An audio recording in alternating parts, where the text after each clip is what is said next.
नमस्कार। आज हम बात करेंगे आज़ादी के ठीक बाद वाले भारत की। एक ऐसा दौर जो राजनीतिक रूप से बहुत ही कह सकते हैं दिलचस्प था। चलिए समझते हैं इसकी कहानी। तो ये कहानी ना एक पहेली से शुरू होती है। साल था 1952, भारत का पहला आम चुनाव।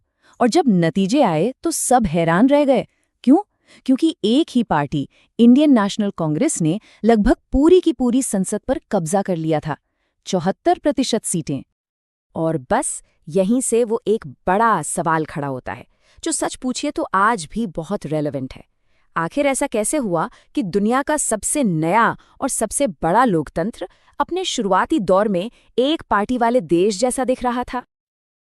इस क्यों का जवाब ढूंढने के लिए ना हमें थोड़ा टाइम में पीछे जाना होगा और ये समझना होगा कि उस वक्त भारत में पहला चुनाव कराना अपने आप में कितना बड़ा, कितना मुश्किल काम था।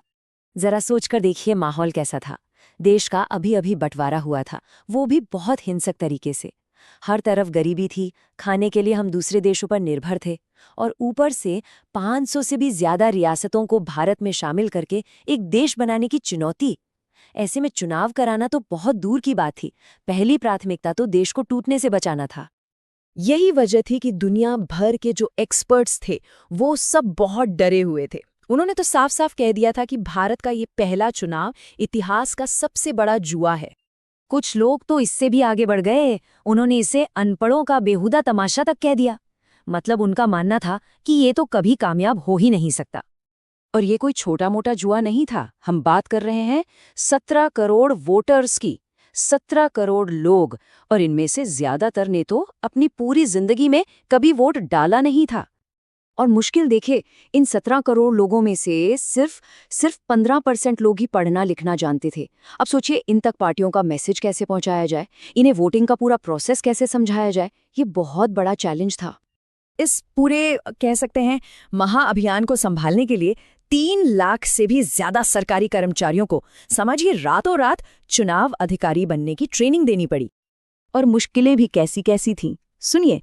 जब पहली वोटर लिस्ट बनकर आई तो पता चला कि उसमें 40 लाख महिलाओं का तो नाम ही नहीं है।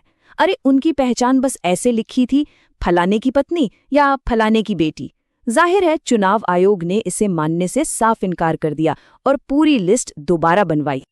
लेकिन इन तमाम मुश्किलों और दुनिया भर की आलोचनाओं के बावजूद भारत ने ये कर दिखाया। चुनाव कामयाब रहा। पर इस कामयाबी के साथ ही एक नई तस्वीर सामने आई, एक ही पार्टी का जबरदस्त दबदबा। तो चलिए अब समझते हैं कि इस दबदबे के पीछे का गणित क्या था और कहानी क्या थी।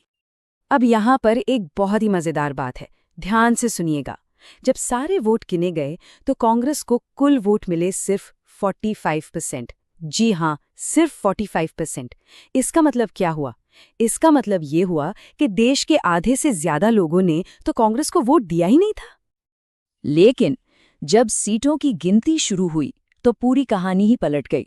सिर्फ 45% वोटों के साथ कांग्रेस ने संसद की लगभग 75% सीटें जीत लीं। तो अब सवाल ये है कि भाई ये जादू हुआ कैसे?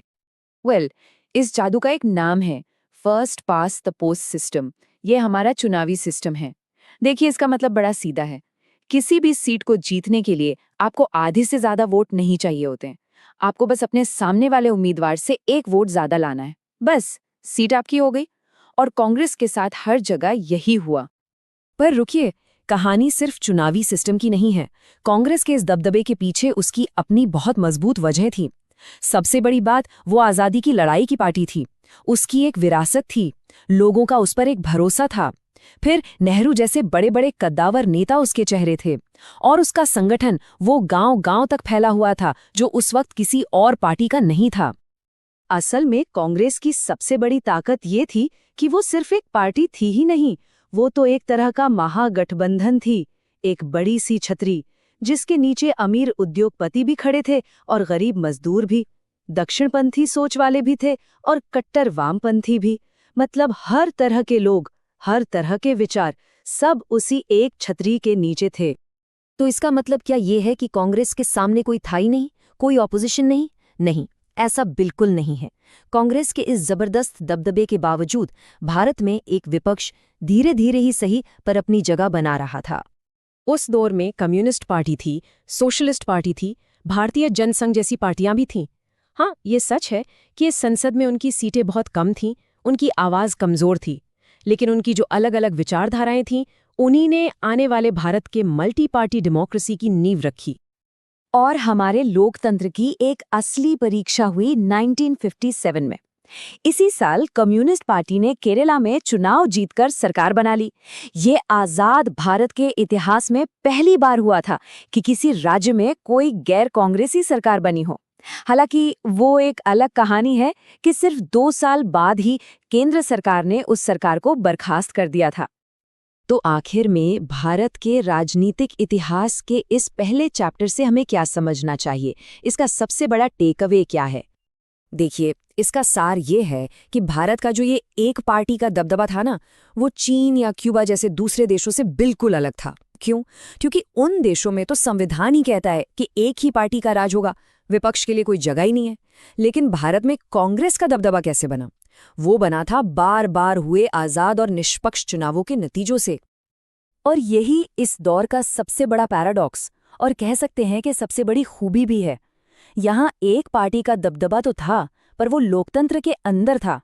ये ऐसा दबदबा नहीं था जिसने लोकतंत्र को ही खत्म कर दिया हो। नहीं, दबदबे के बावजूद डेमोक्रेसी की जो आत्मा थी वो जिंदा रही। और बस यहीं पर हम एक अहम सवाल पर आकर रुकते हैं।